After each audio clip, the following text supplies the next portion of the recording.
we reported to you last week that a new study found that 100% of COVID injection recipients were presenting anomalous amyloid microclots.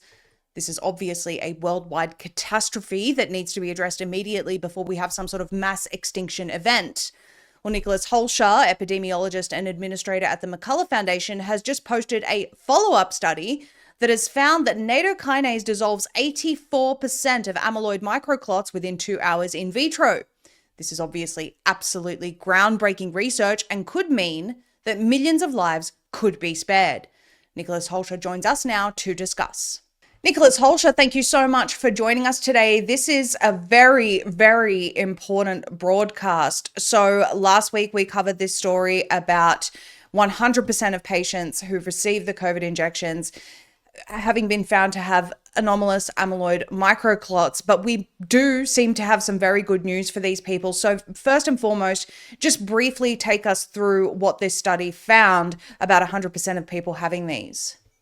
Yeah, this study gathered a sample of about 85 people, and they claimed that half of them had long COVID and half of them were healthy. What they don't mention once in the entire manuscript, but it's buried in the supplemental tables, which nobody knows how to look at, 94% of these individuals received at least one dose of a COVID-19 vaccine. So we can assume that instead of long COVID, it was actually long vaccine, particularly since there was no antibody testing for infection, no verification of past infection. And so since we're looking at long vaccine, and these authors found in 100% of the entire sample, all 85 of these people, that they all had circulating amyloid microclots in their blood. This is misfolded fibrin. Fibrin is what kind of helps your blood clot. It forms these net-like structures. And so they become dysfunctional, misfolded, and possibly even infectious, infecting other proteins. And these conglomerate into these irregular masses and build up all sorts of other biologically active materials, DNA and inflammatory markers. And they start to block blood vessels, block blood flow, and cause all sorts of pathogenic outcomes. They may even be behind the long white fibrous clots that are being pulled out of a large number of corpses worldwide by the majority of embalmers. Yeah, even some live patients I've heard about.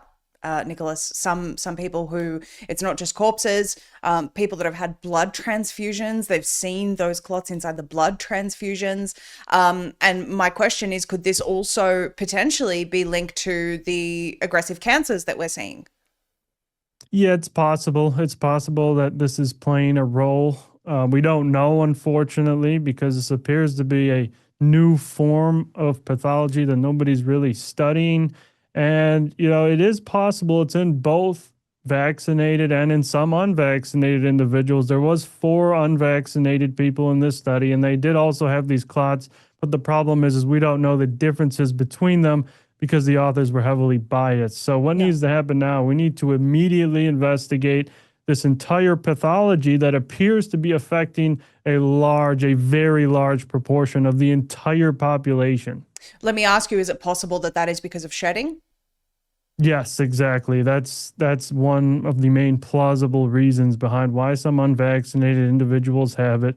We cannot fully discount infection because we have to understand, and the authors prove this as well, with purified spike protein in the test tube does directly induce these amyloid clots. But we have to remember that the vaccines cause your body to make about 7 times more spike than any infection. And so you will have a much higher load of these amyloids, most likely if you're vaccinated. But anything with the spike protein is disastrous for the human body. But it just infuriates me that these are still on the market, that there is a possibility that shedding is still occurring of, which is causing these clots inside people who are not wanting anything to do with these injections. And I think that there is I mean, where is your choice in that matter? You don't have one, is basically what the government is saying by continuing to let these shots proliferate on the market. But we do have some good news. You just published this article recently. Study finds nattokinase dissolves 84% of the amyloid microclots within 2 hours in vitro. This is really breakthrough. Talk to us about this, please, Nick. Yeah, this is absolutely huge. So, a natural and safe enzyme derived from fermented soybeans can literally, proven now experimentally in the test tube, dissolve 84% of the total microclot count in 2 hours. And so this is the strongest evidence we have that this can actually get rid of amyloids. And we had no clue really what could before. We didn't know if these enzymes could do it, but now we do know that yes. And now this was not in vivo, this was not in an animal, but regardless, we do know it can happen. We do know when you ingest nattokinase orally, it does reach systemic circulation and will likely also exert effects on the circulating amyloids. And so what needs to happen next is human testing, human trials to assess the reduction in amyloid burden and spike burden from the nattokinase. We have to remember one more thing. This nattokinase presents dual action activity where it also has been shown to degrade the spike protein or frame-shifted proteins themselves, which are the very triggers that induce the amyloids in the first place. So you're knocking out the trigger and the pathogenic outcome. So this is very, very, very promising. And also, it is very safe. Just on an anecdotal level, I remember Dr. Peter McCullough telling me many times very early on that nattokinase was working very well for his patients, and a combination of other things that he was recommending at the time. I remember him mentioning nattokinase many, many times over. And anecdotally, I can say that, people who said that they were following his protocol had an improved symptomology. So this may be a key to why that was the case. Now, just going from your article, it says that at the higher dose, nattokinase reached peak activity at around 2 hours. It produced 84% reduction in total clot numbers, 52% reduction in total amyloid fluorescent intensity, and 20% reduction in median clot size. So it's not just working for the microclots by the looks of it, even though it's obviously more effective when you get it at that stage, but also median clot size. Is that correct? Yeah, it appears this is going to help degrade any size of these misfolded proteins, these misfolded fibrin clots. And so, it won't be bound to any specific size. And so, again, this is very promising. Even hospital grade clot busters, they don't show this promise because they don't act directly on fibrin itself like nattokinase does. So it's showing a lot of promise. There's one more method that I outlined in that Substack that's been revealed, which is using low frequency ultrasound. This has much more health risks and has not been validated in humans, it appears, at all at this point, other than for diagnostic purposes. But it does offer a pathway for the future to reduce severe amyloid burden, especially in those with extremely large white fibrous clots. So all of this science is advancing and things are looking very promising. And in the meantime, we got to get these shots off the market. Are you kidding? 100% of people vaccinated individuals might have these amyloid microclots in them. This is very serious, right? So get them off the market and start helping people. That's what needs to happen. Yeah, I just want to read another section here. 67%, even at the lower dose, nattokinase still produced substantial dose-dependent effects. 67% reduction in total clot number, 20% reduction in total amyloid intensity, and 7% reduction in median clot size. So there is clear evidence that this is helping somewhat. What I want to know is why on earth haven't the health agencies been speaking about this? If there is a way to help people that is natural and relatively inexpensive before they end up on an embalmer's table with several foot-long clots coming out of them, why is no one hearing about this?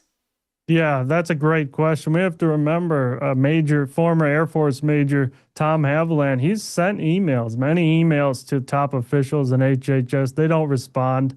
It appears they either don't care or they're afraid to do anything about this. So they know of this information. They know the embalmers are pulling out the clots. They're aware of these studies. They receive our emails. Many of them are subscribers to the Focal Points, but they're not doing anything about it. And so they appear to be quite compromised still at this stage, and this is harming people quite drastically. Yeah, I can testify to that. I've been on those email chains that have gone straight to the top and nothing's been done about it. So there's the confirmation that everything Nicolas is saying is absolutely 100% true.